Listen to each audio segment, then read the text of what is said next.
21 janvier 2001. Anne. Hier, j'étais dans la cour de promenade. Il faisait beau. Je levais la tête vers le soleil. C'était une de ces journées tranquilles où les mecs n'essayent pas de s'entretuer, où on dirait qu'il ne peut pas y avoir d'embrouille. Vous savez, un de ces moments magiques où on a l'impression que l'air nous caresse. Je courais comme d'habitude, et même le claquement de mes baskets sur le ciment, même ce bruit-là, résonnait avec un je ne sais quoi d'allègre. Pourtant, j'avais un truc dans la tête. Vous connaissez ça. Comme quand on a un mot ou le nom de quelqu'un sur le bout de la langue qu'on cherche, qu'on est sur le point de trouver. C'est très énervant, n'est-ce pas? En rentrant en cellule, j'ai mis le doigt dessus. J'avais 36 ans. C'était le jour de mon anniversaire.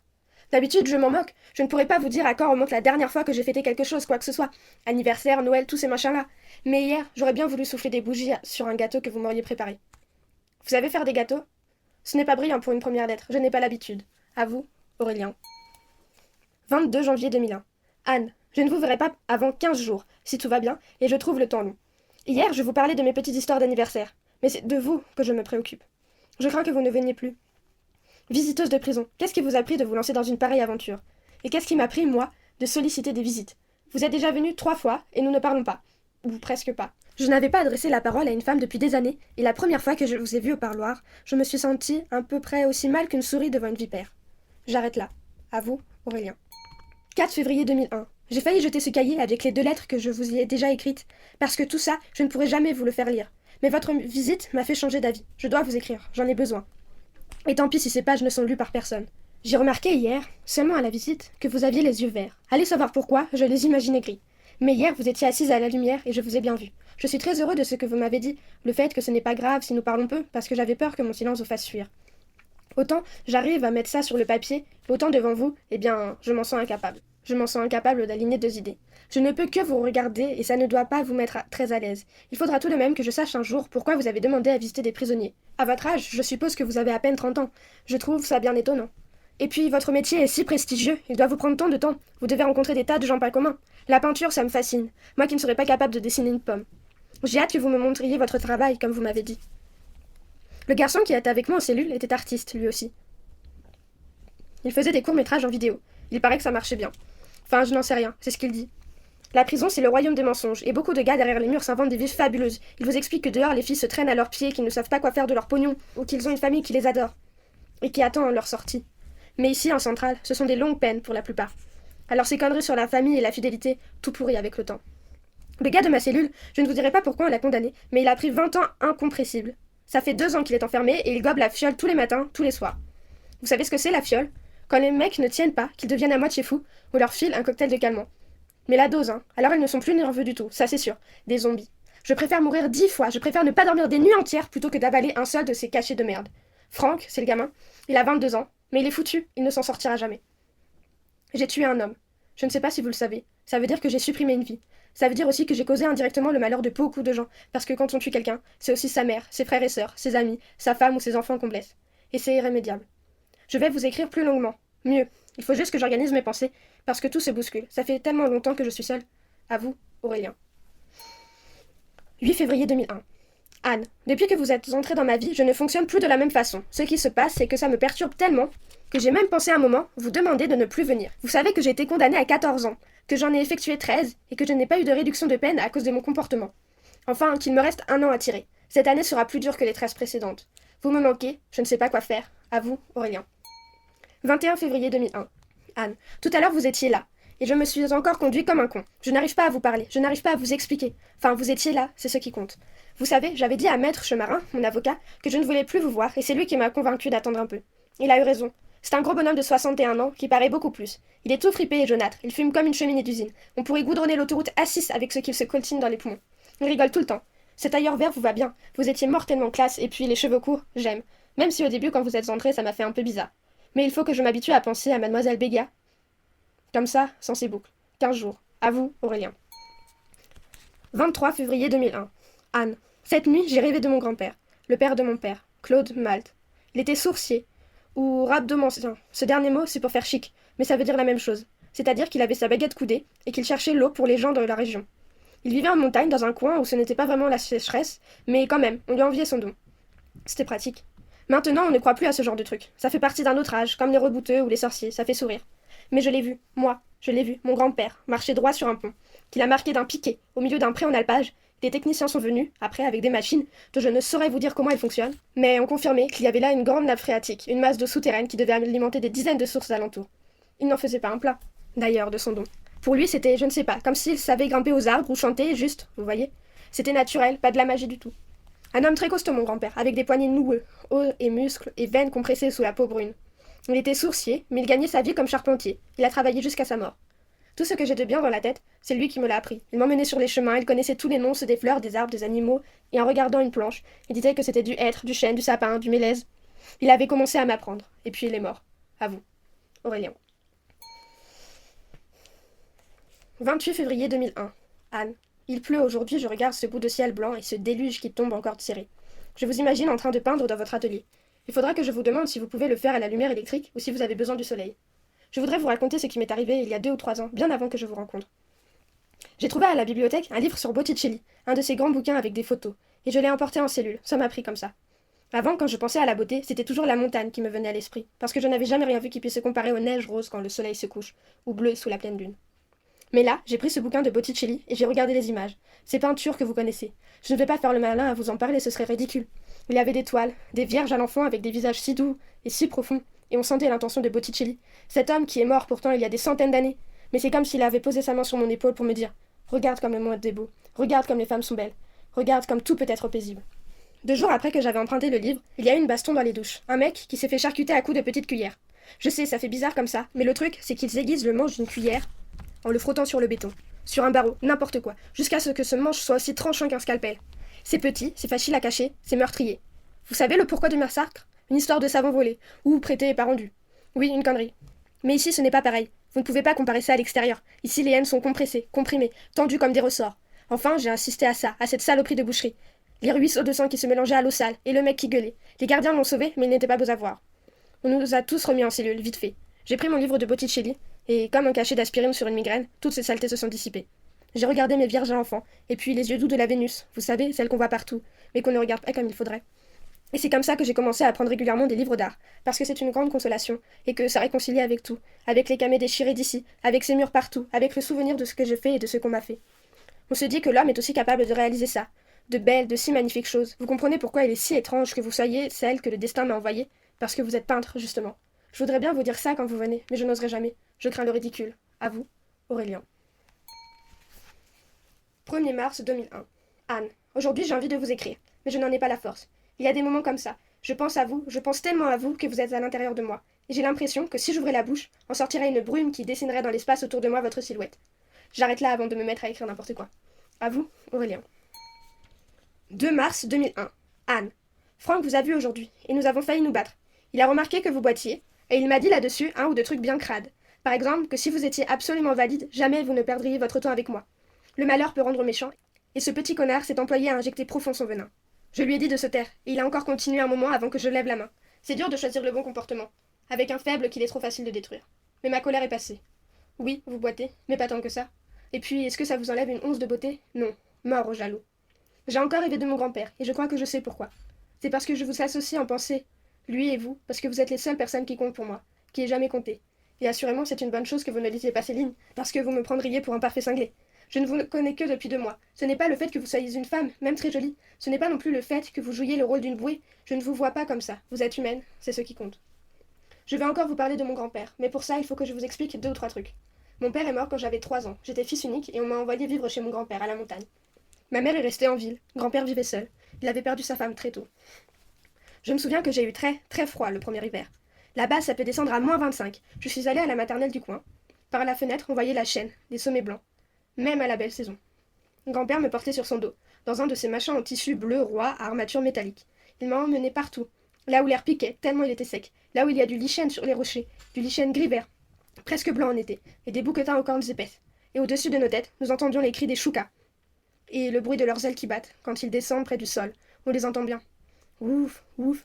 On a du mal à croire que des oiseaux, pas si grands, puissent déplacer pareille masse d'air, tant de puissance. Grand-père avait cet accent traînant, mais la voix si grave, il lui manquait une phalange au petit doigt de la main gauche.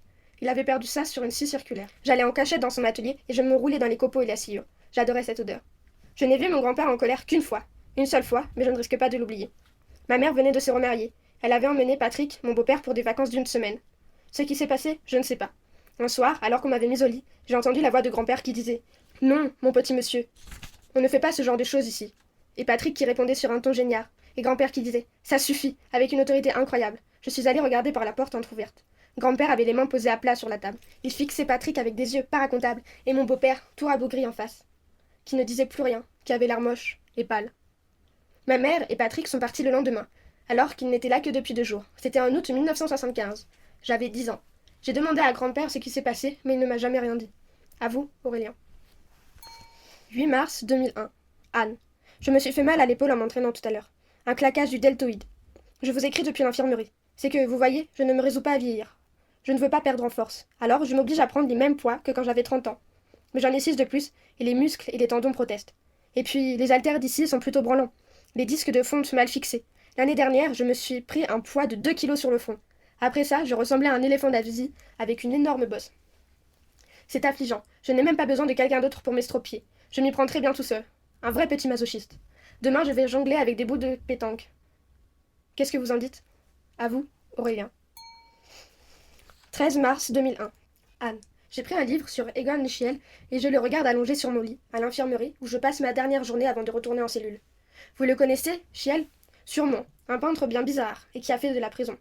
L'épaule va mieux, mais je ne pourrai pas m'entraîner normalement avant plusieurs semaines. On m'a fait une petite opération, à l'hôpital, pas ici. Pour ça, j'ai été escortée et gardée comme si j'allais écrire, comme si j'étais un criminel. Mais c'est ce que je suis. Il faudra que je trouve le courage de vous parler de ça, de l'écrire, je veux dire. C'est drôle, même si vous ne me lisez pas, j'ai des scrupules de mettre quelque chose sur le papier. Peut-être parce que, quand j'écris, je vous ai tellement dans la tête, et que c'est tout à fait comme si je m'adressais à vous directement. J'ai à l'esprit jusqu'au grain de votre peau, et vos pupilles qui sont curieuses parce que, même quand il y a peu de lumière, elles ne s'agrandissent pas beaucoup. Ça vous donne un air animal. Je vous vois dans 4 jours, c'est bien. À vous, Aurélien. 18 mars 2001. Je n'arrête pas de regarder votre affiche. Vous voyez, je suis tellement content que j'en ai oublié de commencer par Anne, comme je fais toujours. Chère Anne, ça fait con, ça fait carte postale de vacances. Le style, cher mémé, ici il fait beau, j'espère que tu vas bien. À part maître Chemarin et quelques machins administratifs, je n'ai écrit à personne depuis plus de 10 ans. À personne pour moi, je veux dire. Mais j'ai fait pas mal de lettres pour Franck. Ce gosse est tellement abruti par les cachetons qu'il est incapable d'aligner 3 mots, et il tremble comme une feuille. Je lui ai écrit son courrier. Je ne vous dirai pas à qui, ni ce qu'il veut que je raconte. C'est bon, ce n'est pas gai. Anne, j'admire trop votre aquarelle. Je suis sûre que vous avez fait exprès de me donner celle-là avec ces bateaux qui font la course, les... Comment on appelle les grosses voiles? Les spinnaker, gonflés, et surtout l'horizon derrière, avec ces raies de lumière qui traversent les nuages. Vous m'expliquerez peut-être comment vous avez fait pour donner à l'ensemble une telle impression de profondeur. On s'enfonce dans votre aquarelle, comme Alice dans son miroir. Je l'ai scotché sous le lit du dessus. Nous avons des lits superposés et je me suis installée en bas, parce que dans les débuts, j'étais en haut, mais je remuais tellement la nuit que je me cassais la gueule sans arrêt. Ça faisait des réveils brutaux. Elle est donc au-dessus de moi, et c'est ce que je verrai en dernier avant de fermer les yeux. Des munitions pour les rêves à venir. À vous, Aurélien. 19 mars 2001. Anne. Dans ma lettre d'hier, je vous parlais de rêves, et c'est vrai, depuis que vous êtes là, je rêve sans arrêt. Enfin, je m'en souviens au réveil, et parfois longtemps après dans la journée. Avant vous, et pendant toutes ces années, rien. Pas même de cauchemar. Rien. Je ne me souvenais jamais, même s'il paraît qu'on rêve toutes les nuits, sans quoi on mourrait, les scientifiques racontent ça. Ces dernières semaines, grand-père m'est revenu. Et puis en recevant votre cadeau, et en le collant au-dessus de moi, en le regardant longtemps et en y pensant juste avant de m'endormir, j'ai cru que je pourrais orienter les songes. Ça marche parfois. Il arrivait que je fasse ça, enfant. Bon, je me suis endormie, et au début ça a fonctionné. J'étais à bord d'un des bateaux de votre affiche, et ce bateau volait dans le ciel. Il n'y avait aucun bruit à part celui du vent et des voiles qui claquaient. J'étais entourée par des gens sur le bateau qui connaissaient bien la manœuvre et qui étaient bienveillants. Je me trouvais doublement en sécurité, parce que ces gens menaient le bateau sur moi, et parce qu'ils étaient gentils. Ils ne me voulaient pas de mal. Et puis il y en a un qui m'a bousculé, pour courir s'occuper d'une voile ou je ne sais quoi, et mon ventre m'a fait mal. J'ai senti la haine m'envahir. Je savais que c'était le crapaud qui dansait. Je me suis réveillée. J'avais envie de hurler, de hurler, de hurler jusqu'à ce que les murs tombent, et que mon cri, comme le souffle d'une bombe, rase la prison et la ville. Demain, je vous parlerai des crapauds, mais là, je n'ai pas le courage. À vous, Aurélien. 21 mars 2001. Anne. Je n'ai pas pu continuer hier comme je vous l'avais écrit. Je me sentais fatiguée, dégoûtée de tout et surtout de moi-même. J'ai regardé votre aquarelle jusqu'à m'en fatiguer les yeux. Aujourd'hui, pareil, j'ai tout de même couru en promenade, une demi-heure pas terrible parce que le choc de mes foulées me faisait mal à l'épaule. Je vous laisse. À vous, Aurélien. 22 mars 2001. Anne. Il faut que je vous explique la danse du crapaud. Dans certaines régions du monde, en Afrique je crois, ou en Amérique du Sud, il existe une espèce de crapaud qui s'enterre dans la boue à la saison sèche. Il y reste sans boire, sans manger pendant des mois. Des mois, c'est incroyable. Il se ratatine, il se déshydrate et se racornit, mais il ne meurt pas. Il attend juste son heure, celle où l'eau reviendra. Et quand les pluies arrivent, que la boue durcit, se dissout, notre crapaud revit et regonfle et danse. On le dirait immortel. Quand vous frappez un enfant sans raison pendant des années, quand vous lui faites mal alors qu'il n'aspire qu'à la paix, c'est comme si vous lui fourriez de force au fond de la gorge un crapaud. Le crapaud de la violence, de la haine pure. Vous lui enfoncez dans le corps. Le crapaud s'installe dans le ventre de l'enfant et il est là pour toujours. Ensuite, même si l'enfant est sauvé des violences de celui qui l'a frappé sans raison, le crapaud attend. Il attend une provocation, une manifestation d'hostilité, une malveillance de n'importe qui. Il recevra cela comme une pluie bienfaisante. Il dansera, et l'enfant ou l'adulte qu'il sera devenu rendra au centuple de ce qu'on lui a fait, rendu fou par la danse du crapaud. À vous, Aurélien. 3 avril 2001. Anne, vous m'avez fait du bien. Vous êtes mon bourreau et ma grâce. Mon bourreau parce que vous me faites réfléchir, parce que je retourne sur mon passé et que je revis sans cesse tout ce qui m'a amené ici, en imaginant malgré moi ce qu'il aurait fallu que je fasse pour l'éviter. Ma grâce parce que vous mettez en avant, par votre présence, par votre seule présence, ce que j'ai de meilleur. Ce qui m'a manqué le plus, pas seulement ici en centrale, mais depuis que grand-père est mort, c'est la beauté. J'ai besoin de ça, beauté physique, beauté morale, vous les incarnez pour moi. Vous êtes le diamant dans le tas de charbon. Je ne vous verrai pas avant un mois, et ce n'est pas tant cela qui m'inquiète, que le fait que vous m'ayez dit partir en vacances avec un ami. Je ne suis pas certain d'avoir pu vous cacher le coup que ça m'a fait, même si c'est grotesque et que je n'ai, bien entendu, aucun droit à la jalousie. En comptant mon temps de préventive, je n'ai pas touché une femme depuis bientôt 14 ans. La Crète, maintenant en avril. Ça doit être quelque chose. Vous me reviendrez bronzé, n'est-ce pas? À vous, Aurélien. 17 avril 2001. Anne, votre lettre est arrivée ce matin. Une lettre, pas une carte postale. Je reconnais là votre prévenance. Vous y dessinez ce séjour crétois par des mots. C'est plus beau que toutes les photos. Je ne m'attendais pas à recevoir quelque chose. J'ai embrassé le papier dans l'enveloppe, puis je me suis livré à un vrai cérémonial pour l'ouvrir et vous lire. Ici, j'ai pillé la bibliothèque, vous le savez. J'avale les livres comme un Pac-Man, ces fantômes. Et ce que vous me racontez me fait penser à ces auteurs anglais et américains des années 50 qui parlent beaucoup de cette région. Et puis, vous me dites de manière détournée que votre ami est sorti avec une fille du coin. Je crois que vous êtes bien assez futé pour imaginer le plaisir que ça me fait. Les filles, enfin, c'est le souvenir que j'en garde, sont plutôt fortes au jeu des allusions. Et je veux croire que c'est pour vous une façon de me montrer que ce n'est pas votre ami, mais un ami. Vous me comprenez. Ce que j'aimerais savoir, mais cela vous me le direz d'autant moins que je préférais mourir à petit feu plutôt que de vous poser la question, c'est pourquoi vous m'avez décidé de m'expliquer que vous n'étiez pas avec lui. Peut-être que je me monte la tête. On pense trop ici. En dehors de la paperasse administrative, c'est la première lettre que je reçois depuis je ne sais plus combien de temps. Si je croyais encore en Dieu, je lui demanderais de veiller sur nous. Mais voilà, je n'y crois plus. À vous, Aurélien. 22 avril 2001. Anne, une fois encore, je me suis fait mal, en voulant recommencer trop tôt à faire des pompes. Je ne supporte pas l'inactivité physique, mais il y a aussi le fait que pas mal de gens ici seraient assez contents de me faire la peau. Et même s'ils ont peur de moi, je me demande quelle serait leur réaction s'ils me savaient diminuer à ce point-là. Quand on m'a amené ici, j'étais pire qu'un chien enragé. Et on m'a collé en cellule avec 2 types, un violeur et un autre qui faisait partie d'une bande qui torturait les vieux pour leur voler leurs économies. Ces fils de pute ont voulu me prendre ma montre, le premier soir. Ils me sont tombés dessus ensemble. J'ai cassé le bras du violeur et l'autre, je l'ai à moitié tué en lui écrasant la tranchée d'un coup de poing. Mais ici, c'est le vice et la pourriture. Et quand les gardiens sont venus, les 2 gars ont dit que je les avais agressés. J'ai fait 3 semaines de mitard. C'est comme ça qu'on appelle le cachot. Et encore, j'ai eu de la chance, parce que j'aurais pu repasser en jugement et voir ma peine augmenter. Mais les gardiens savaient bien que les 2 mecs étaient des salopards et j'ai juste eu droit au mitard. Quand j'ai retrouvé dans la cour de promenade avec les autres, il y a 4 copains de l'ami du 3e âge qui m'ont chopé dans un coin. Il y en avait un qui avait une antenne d'autoradio. Ça n'a l'air de rien ce truc-là, mais c'est meurtrier quand on sait s'en servir. Et replier, ça ne prend pas de place. Vous me direz qu'il n'y a pas de voiture dans les cellules, mais vous seriez surprise de ce qu'on trouve en prison. Alors, ça n'aurait rien à y faire. La cicatrice qui me coupe le nez en 2, c'est ça l'antenne d'autoradio. Contre 4 types, dont un armé, on a beau être entraîné et méchant, on ne s'en sort pas. Ce n'est pas comme dans les films. Ces films sur la prison, c'est vraiment de la merde parce que ça donne croire de tout ça une espèce de vision romanesque. Ça laisse croire aux gamins qu'avec de la noblesse et en boxant comme sur un ring pour se faire respecter du méchant. Le méchant, il est toujours débile et toujours puni. Mais ce n'est pas exactement comme ça que ça se passe dans la réalité. Il y a des méchants très malins, très forts et très patients, parce que l'absence de tout sens moral, de toute conscience, c'est un grand avantage ici. Bref, ces films me font croire qu'en étant une espèce de héros du western, on est tranquille, et c'est trop crétin. Ça ne dissuade pas du tout, ça ne montre pas la haine, la fourberie. Et puis toute la misère, les gamins qui crèvent du sida dans la solitude, l'angoisse, le bruit tout le temps, même la nuit, les boutons sur la figure et dans le dos, les dents qui font mal à cause de l'alimentation et du délabrement psychologique, et le fait que, bon, il faut bien l'admettre, il y a quand même beaucoup plus de connards concentrés derrière les murs que dehors. Mais je vous disais que je m'étais fait sauter dessus par ces 4 types. J'en ai séché un et les 3 autres m'ont allumé. Ils m'ont laissé pour mort. J'ai fait 1 mois d'hôpital pénitentiaire. Je suis restée sourde d'une oreille, mais je m'en suis sortie, encore plus enragée. Je vous passe les détails parce que tout ça a duré longtemps, et qu'il a fallu ruser avec les gardiens et mentir, parce qu'ici on est obligé de mentir.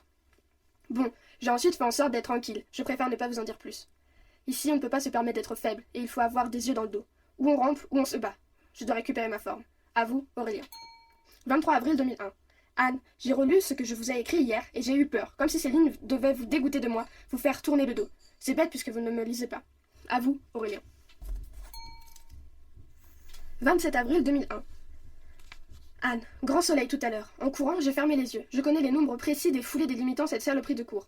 11 foulées en largeur, 23 en longueur. J'ai fermé les yeux et j'ai rempli ma tête d'un bruit de vent marin, mes narines d'une odeur iodée, pour être avec vous. J'ai pensé tout à coup que vous ne pourriez pas courir à côté de moi. J'ai pensé ensuite que je vous porterais. Et puis je me suis dit que vous n'étiez pas le genre de fille à aimer être portée. Vous me manquez terriblement. À vous, Aurélien. 5 mai 2001. Anne, vous m'avez apporté avec vous dans votre sillage, ou plutôt non, comme un halo de lumière et de chaleur autour d'une flamme, tant de choses. Nous avons pu parler plus que d'habitude, parce que la Crète c'est un terrain neutre. C'est moins douloureux que si nous discutons de nos vies respectives. En fait, c'est vous surtout qui avez parlé. Mais je vous aurais écouté des heures durant. C'est cette rencontre détendue, la première depuis que nous connaissons, qui m'a donné le courage de vous demander pourquoi vous étiez visiteuse de prison. Je ne m'attendais pas à votre réponse. À dire vrai, je pensais à un deuil. C'est un sujet qui a tendance à m'obséder depuis la mort de grand-père, même si c'était il y a 24 ans déjà. 24, je n'arrive pas à y croire. J'ai l'impression que ça s'est passé hier. Mais j'ai remarqué que lorsque les gens perdent un proche, il arrive qu'ils se retournent vers ce qu'on appelle maintenant l'humanitaire. Ils sont tellement perdus et ils souffrent tant qu'ils désirent ainsi, je suppose, donner un sens à leur existence en aidant les autres. Peut-être parce qu'au fond d'eux-mêmes, ils ont l'impression de n'avoir pas été assez présents pour celui qui est mort, de ne pas lui avoir assez montré de leur amour. Et qu'en se donnant à ceux qui sont encore vivants, c'est comme un rachat, je ne sais pas.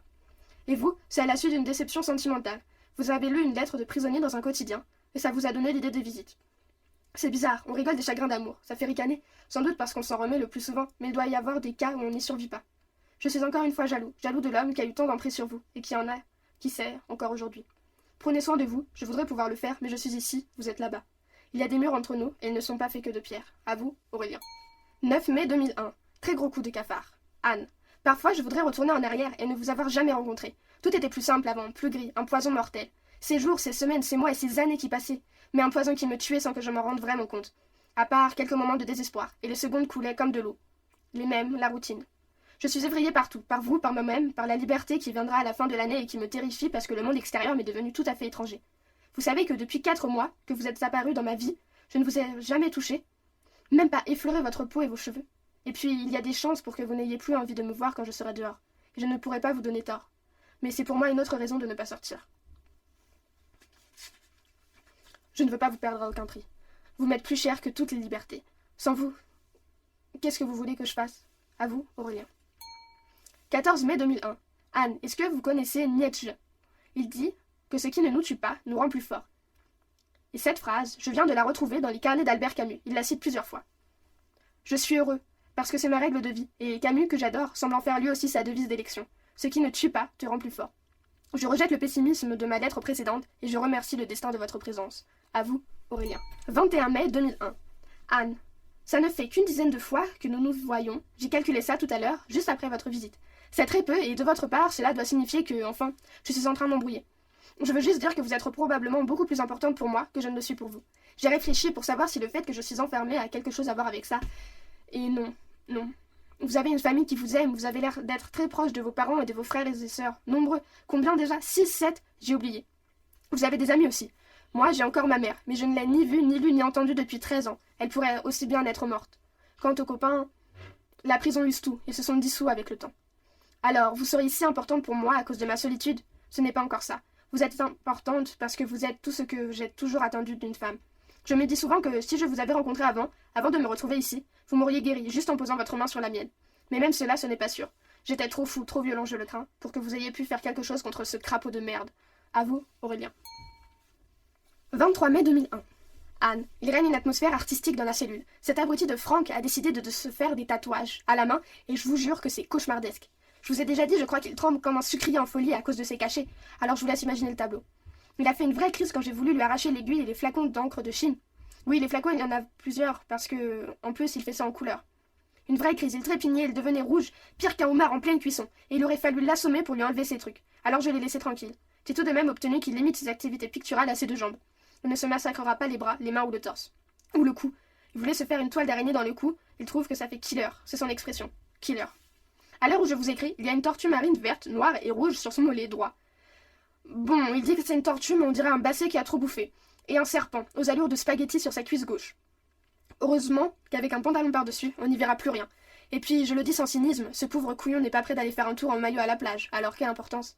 Ce gosse n'a rien à faire ici, c'est à l'hôpital qu'il devrait être. On dirait une espèce de moineau mazouté. Jusqu'à présent, j'ai réussi à lui éviter des ennuis.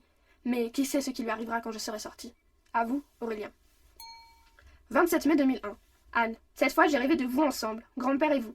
Mademoiselle Anne Bégia et Monsieur Claude Malte. C'était superbe. Je viens de me réveiller. Je suis encore sous le charme. Je vais y penser très fort pour que ça se dissipe moins vite.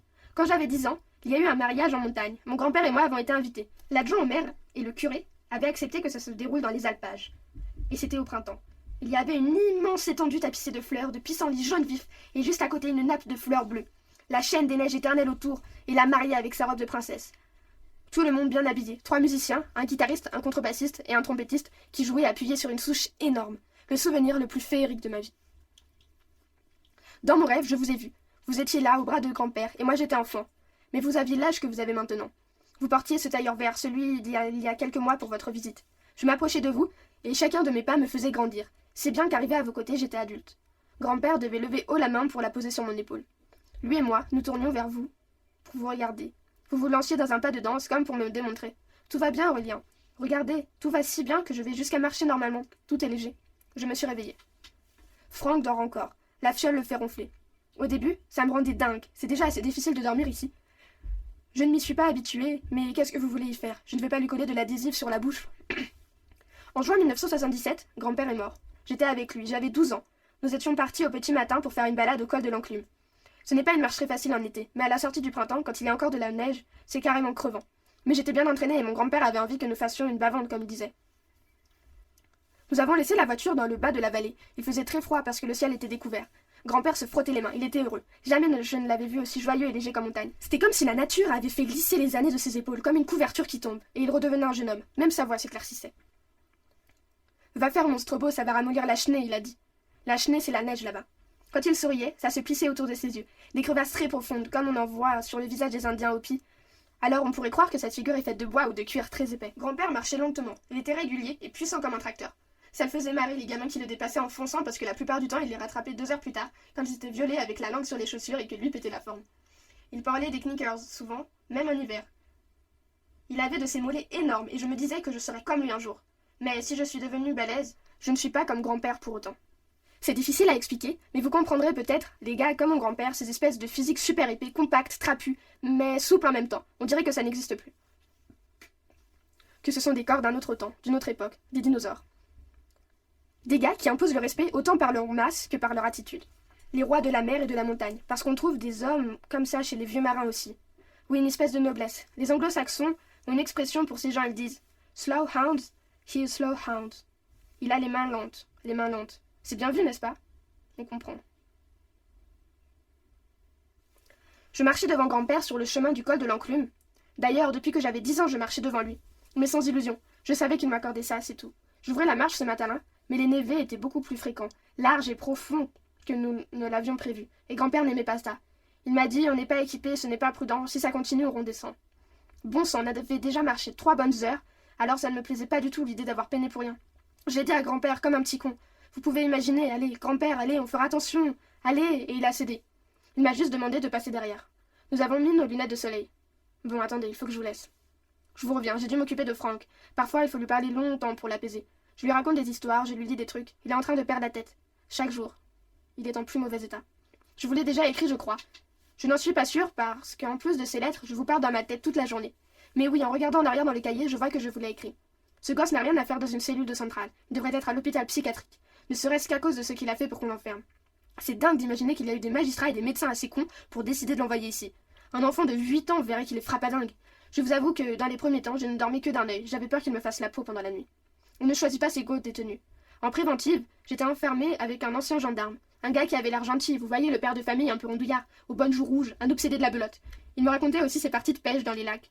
Il disait qu'on l'avait arrêté parce qu'il avait volé une caisse de retraite de la gendarmerie. Tu parles. J'ai appris après coup qu'il était là pour viol de mineurs. On le met souvent à l'isolement ou dans des quartiers spéciaux parce qu'en prison il passe des sales moments. Mais là, celui-là, il était dans ma cellule. Allez savoir pourquoi. C'est vous dire qui ont le couteau à putain. Je sais que je suis un meurtrier, mais ce n'est pas pareil, je ne suis pas comme ces gens, pas comme ce gendarme. Je vous écrirai pourquoi, je vous dirai. Ce n'est pas que je veuille m'absoudre et juger les autres, mais non, je ne suis pas comme ça. Je continue mon histoire. Nous avons mis nos lunettes de soleil parce que ça commençait à taper et qu'il faut se méfier de la réverbération. Et mon grand-père m'a mis de la crème sur le nez.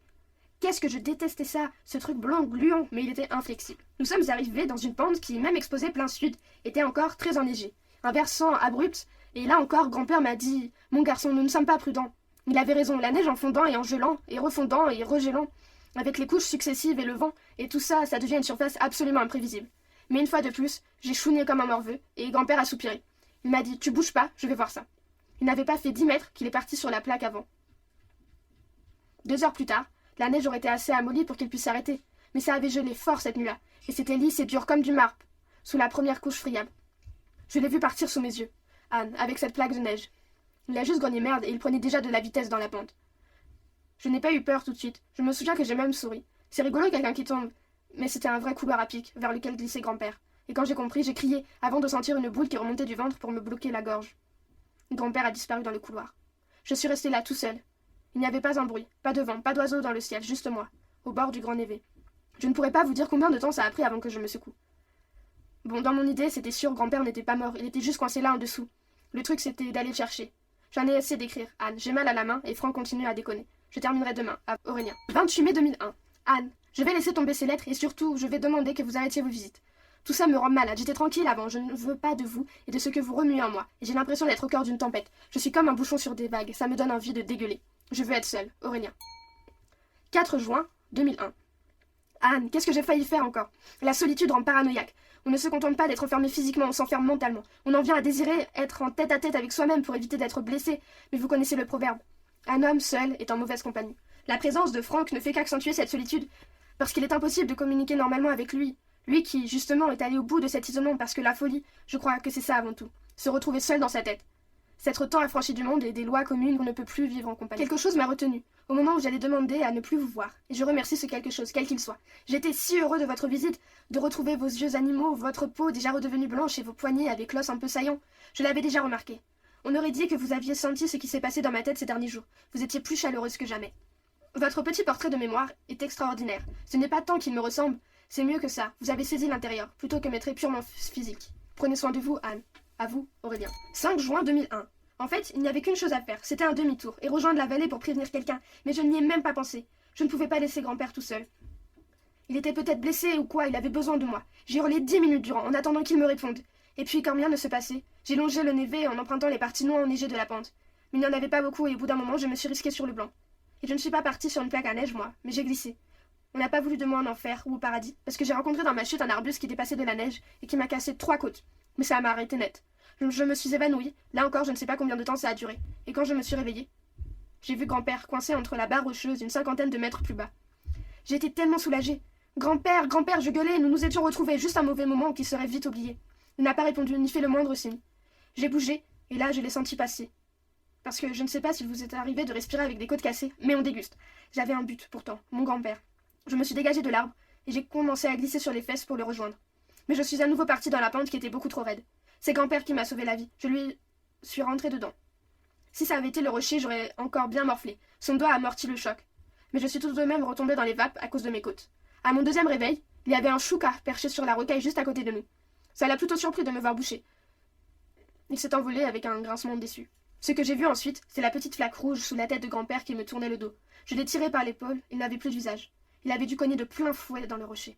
Vous dire combien de temps je suis restée là en me répétant qu'en fermant les yeux assez longtemps et en respirant à fond, en faisant appel au dieu de grand-père, tout allait redevenir tranquille, que grand-père se lèverait et que nous descendrions pour manger des raclettes dans la vallée, et grand-père me donnerait un peu de vin blanc. Vous dire combien de temps? Je ne peux pas.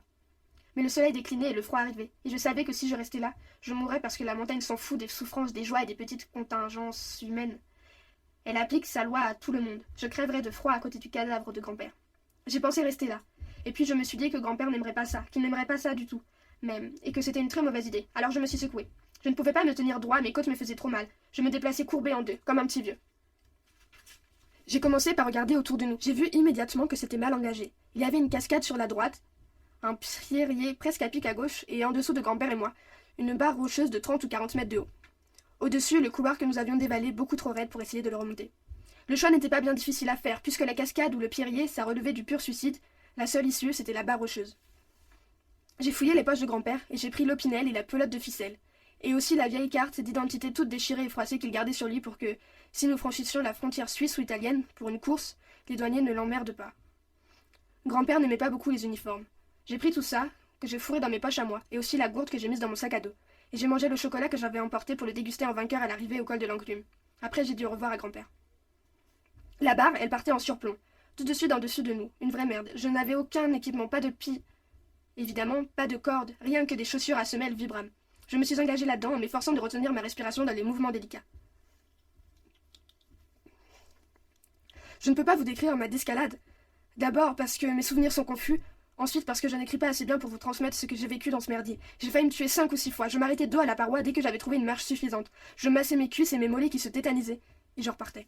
J'ai retrouvé un chemin au moment où la nuit tombait pour de bon, et je suis descendue dans la vallée, en plissant les yeux pour y voir encore un peu. Le croissant de lune était mince dans le ciel, ils laissaient leur place aux étoiles. Je trébuchais sur les pierres et les racines. En continuant de marcher comme ça, courbé en deux, j'atteins le premier village. Et j'aurais dû demander de l'aide tout de suite, mais non. J'avais mon idée, je suis allée jusqu'à la chapelle qui était fermée. Alors j'ai encore marché 2 kilomètres jusqu'au village suivant. Et sur la route, j'ai croisé un copain à vélo. Sylvain il s'appelait. Un gars avec des cheveux longs qui jouait du violon pas mal. Je crois aux dernières nouvelles, il était aspirant guide. Mais ça date de plus de 15 ans. Il est passé en vélo et il m'a crié quelque chose en rigolant parce qu'il croyait que je faisais le con pour lui, à marcher comme ça. Arrivé au village suivant, l'église était ouverte. Et j'ai mis une cierge à brûler. Le plus gros que j'ai trouvé. Devant la statue de Bernard de Menton, le saint patron des gens de montagne. Je me suis endormie et c'est là que le curé m'a trouvé. À vous, Aurélien.